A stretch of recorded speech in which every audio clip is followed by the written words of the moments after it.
Welcome, everybody, to today's Building My Legacy podcast. I have with me today Rebecca Haydon, and she is delightful because she is not our mainstream type of podcast person that we have.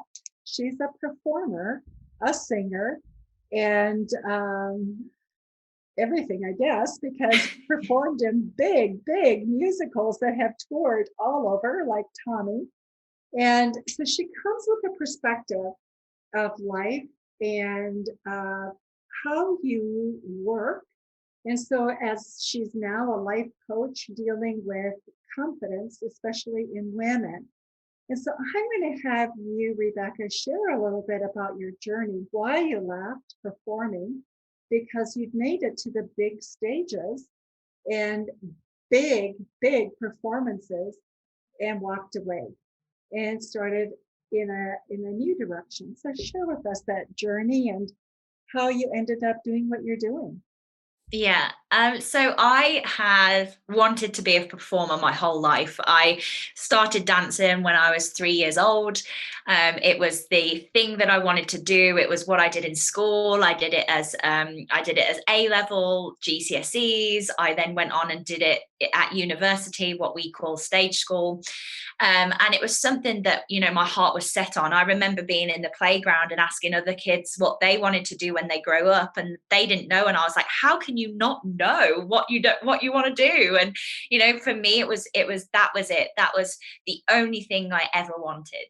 And I kind of climbed my way to the top, and it was a very hard journey. I faced a lot of upset. I faced a lot of rejection, got myself to stage school, which was a hurdle in itself.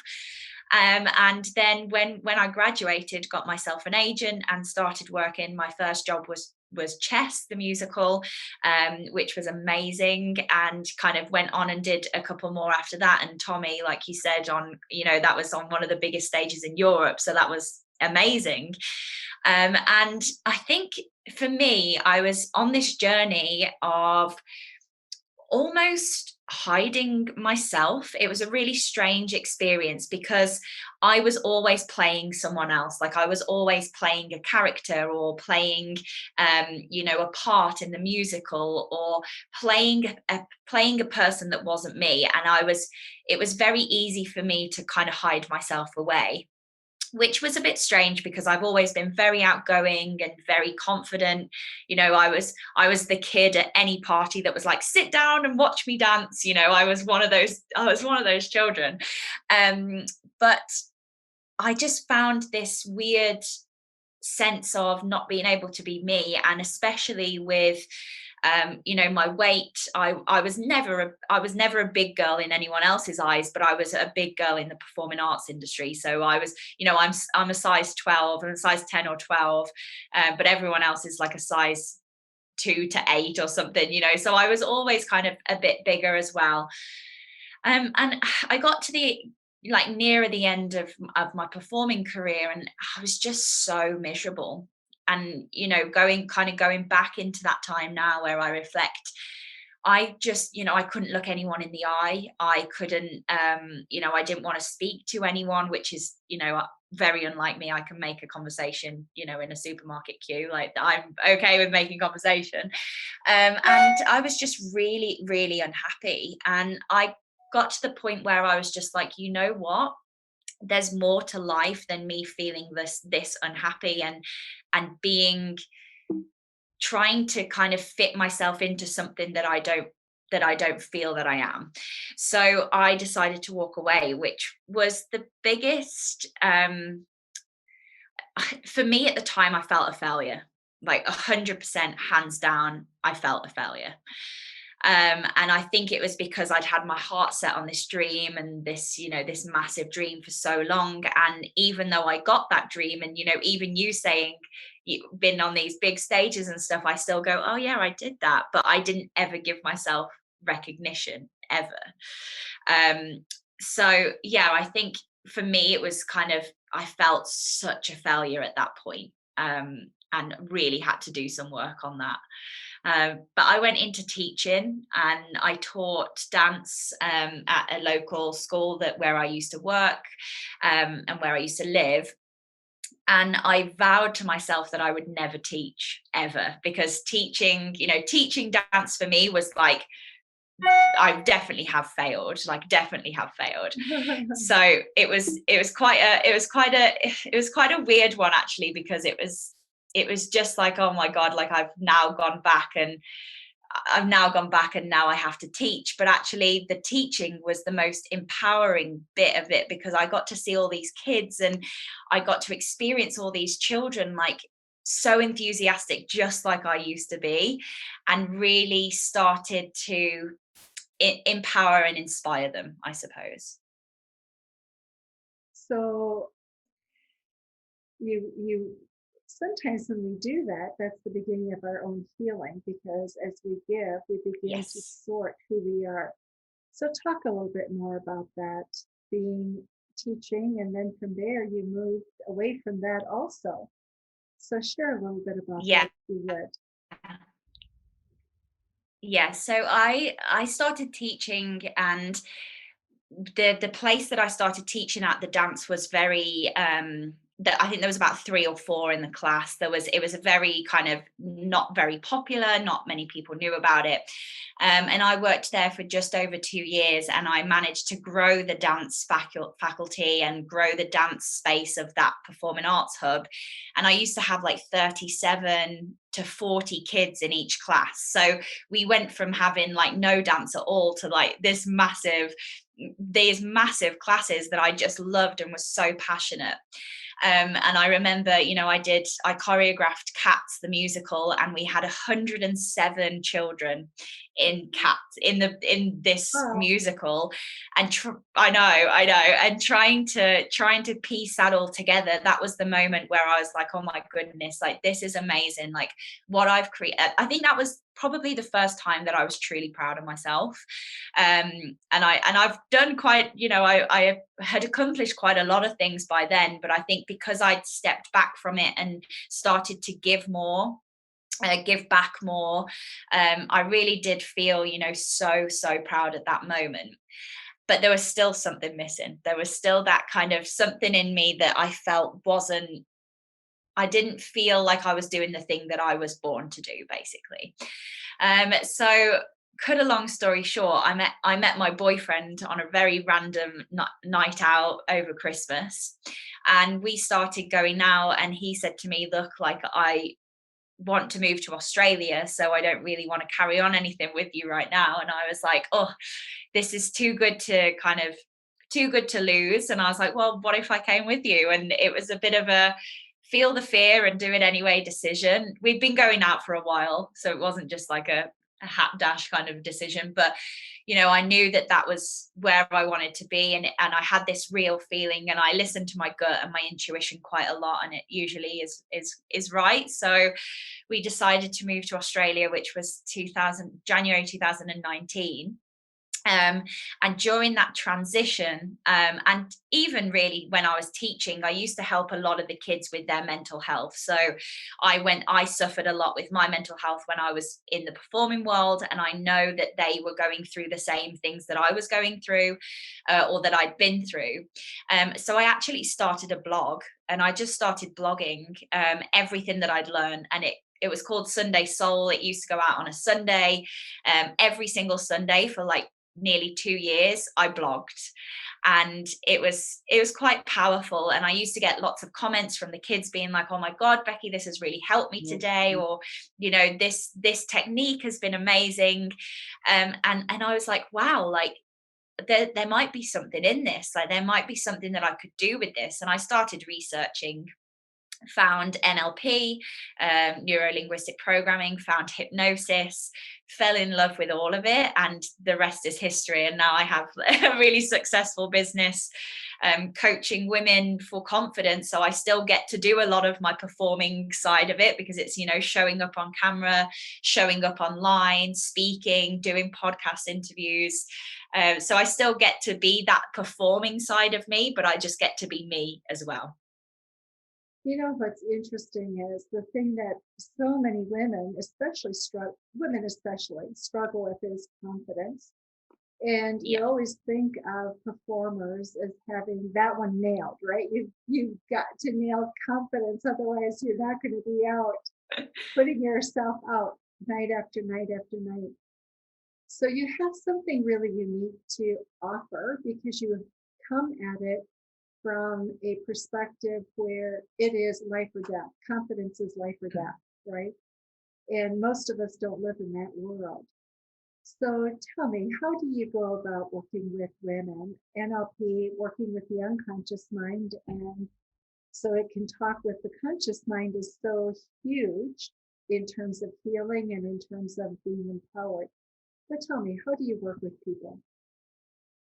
So I think for me, the biggest one that I see within women is the I'm not good enough. And a lot of us go through that, a lot of us feel that.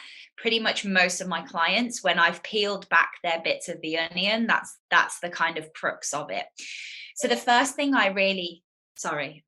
Yeah. uh, the first thing I really do is to do the inner work, that before we add on all the strategy of how to be confident or how to show up confident or how to speak confidently. I'll go back to the subconscious programming. And just like you said, if our conscious and our subconscious programming are on different radio stations, they're not going to match together and we're not going to get that confidence.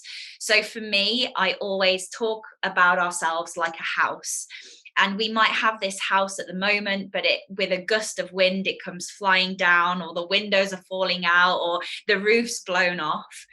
So what I try and do with my clients is to kind of break that house down and go back to that concrete foundation. I use timeline therapy a lot, which I absolutely love. And it just allows us to basically go back into the past, into previous events, into trauma, traumatic times. And when I say trauma, it doesn't always have to be like a very traumatic event.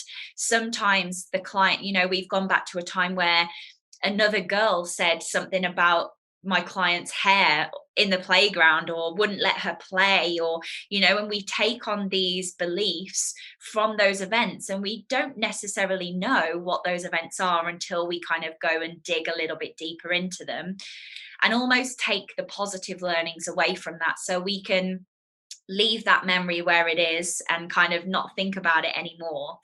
And that's probably one of the most empowering things that I do when clients first, when my gorgeous clients come to me first, is that we work through that inner work, that real inner confidence. So self-belief, self-love, self-worth, self-respect, all of the selves to build that concrete foundation of confidence. How do people find you? I am a lot. I am always on Instagram. So Instagram's pretty much my kind of favorite social media outlet, I suppose. Always on stories and doing lives. Literally before this podcast, I did a live hypnosis on my Instagram, which was lovely. People come and join and experience, just a mini hypnosis that I do. I also have a podcast myself, so people find me through there. I love collaborating with people.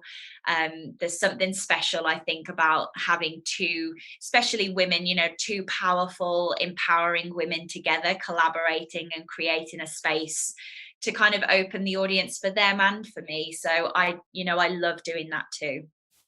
I'm in quite a lot of spaces. You have so much to offer because think of all the young people who have similar dreams to yours, and and always there's a point where it changes. I was working at one time a few years ago with a young woman. She was going to Juilliard as a dancer, ballerina, and she was Yeah. one of their top ballerina for performing, and so she always had some of the top roles. And I said, how do you view your future? And she was just a delight to watch, full of energy, full of life, full of enthusiasm. And she said, every day I dance, I know it may be my last dance because I'm just one injury away from retirement. And, I have thought about that so many times because most of us don't work with that in mind, where today may be my last day and I'm going to give it my best. Mm. So it's Yeah. it's a different kind of pressure that you live in, but it also is a pressure of I'm going to give it my best because it may be my last, right?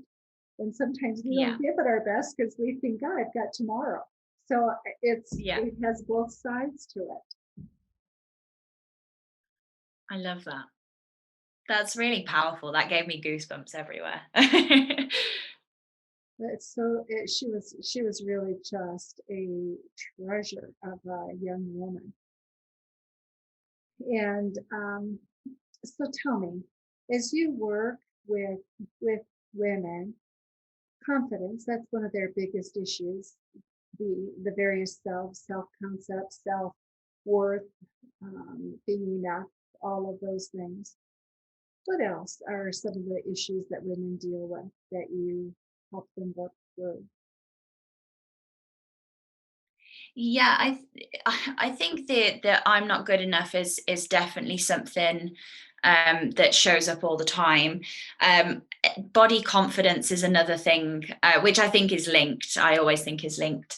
But having that, having that confidence in yourself, and that, to be honest, I'm still on that journey myself too, because of the trauma that I went through in the performing arts industry. I still look in the mirror and I still don't really like what I see. And I've had to do a lot of work on that myself, and help clients. Before I got into confidence, I was attracting a lot of women for weight loss. And I did a lot of work with weight loss hypnosis. And pretty much it all tied down to that self-love, that feeling of worth within ourselves, and being able to stand.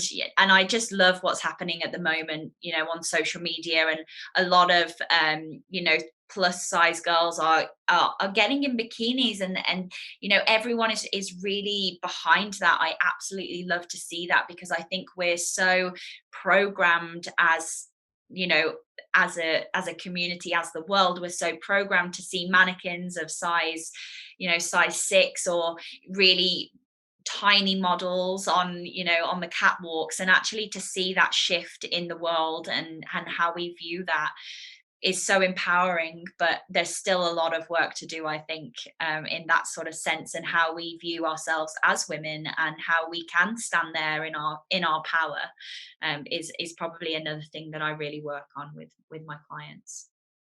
So tell me, if there was one piece of advice that you would give, what would that be? Oh, I love this one, and it's what I give all the time. Feel the fear and do it anyway. The amount of things that have come from me being in that space, and really fearing things and being scared, but pushing through my comfort zone and saying, yes, hell yes, I'm in, and going all in, has been the most incredible changes in my life. And I know it feels scary at the time, but you never know what's on the other side. So if my one piece of advice is always, always, always feel the fear and do it anyway. I have two good friends. Actually, I have a podcast with them that I did early on.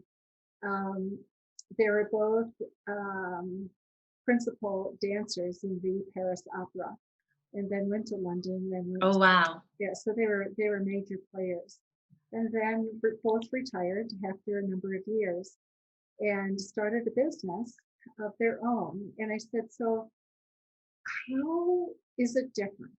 And this is what they said to me, and I thought was so fascinating. They said so they danced together. They were a husband and wife, and they were both principals in the Paris Opera. And they said every day we'd wake up and we'd look at each other in the mirror, and we'd look at how our bodies had changed overnight, because we knew our dance would have to be different that night, because when you land, you have 1 square inch to land on. And if she miscalculated, she would fall and get injured. So every day they'd study how their bodies had changed overnight and then shift their dance. And she said, that's what we did in business. Every day came to business and said, how did business shift for us? And what do we need to change for today? I thought, wow, isn't that a powerful, powerful learning in terms of how to approach life rather than fearing it? It was accepting it and saying, okay, now how do I Yeah. do it in a different way? So I love that. What else do you Yeah. suggest or That do you talk about or share with people? I just love your experience because so few people have the unique experience that you have. Aw. I think for me, one of the other things that has really helped me and, what I tell my clients is that yes, we we may be programmed to kind of hear those negative thoughts or to kind of get ourselves down that spiral or play the strategies that we think are serving us at the time, but they're probably not. But there is always a better serving thought for you. And the more we focus on those better serving thoughts, it doesn't have to be, positive rainbows, fairies, and unicorns all the time. It just needs to be just a slightly better serving thought that takes you away from that space that you're in. And that really changed my life to have that, to know that I have that power to then focus on something else. And what you focus on is what you get. So if you focus on being sad and shy or unconfident, then you're going to bring in more of that. Like you're training your brain to find things to prove that that is true.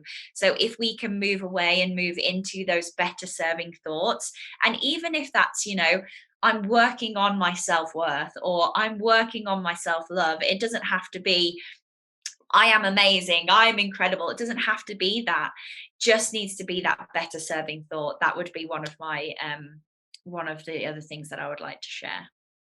I think it makes sense because sometimes when you are so out front and say, I am, when you're in process, your body doesn't accept it. Your unconscious mind doesn't embrace it because Yeah, it knows there's steps that are involved that haven't been addressed.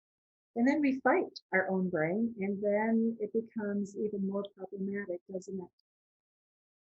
exactly. Exactly.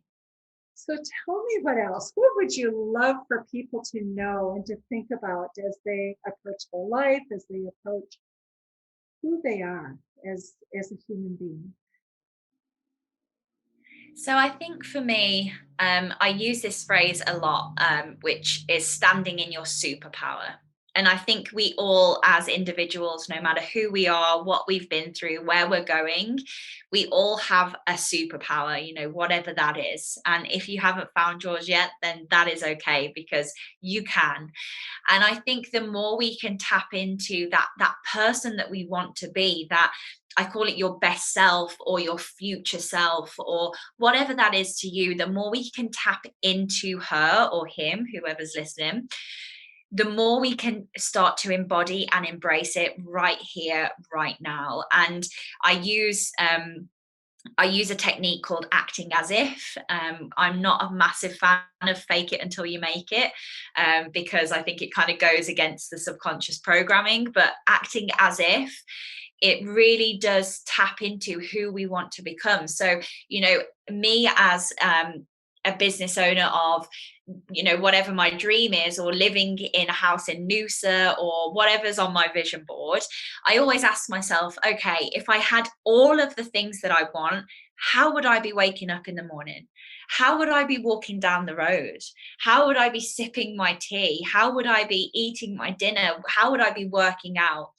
And really starting to tap into that person that I truly am meant to be on this planet. I am meant to be on this world. And really focusing on that, really acting as if you already have the things you already want. Because if we spend time in the, oh, I hope that happens, or I wish that happens, hope is a word that's, I feel, is used a lot, but really it's not very hopeful for me. I think when we stand in the kind of, we stand in the power of, I know it's going to happen, or I expect it to happen.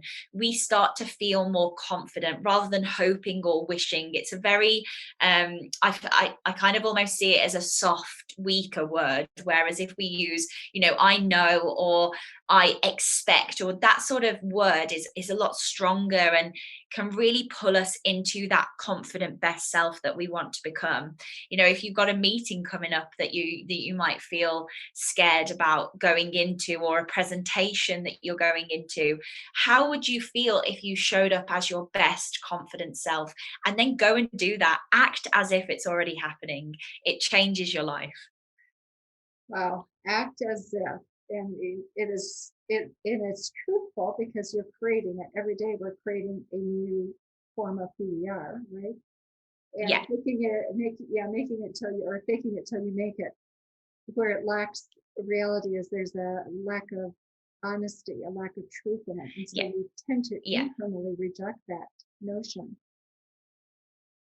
Becky, it is almost time up for us in terms of this podcast. And so before we quit, I want to just give you an opportunity. Are there things we missed, things that you think are important for people to think about or to put in their minds, that you have seen that you would like to leave with the audience?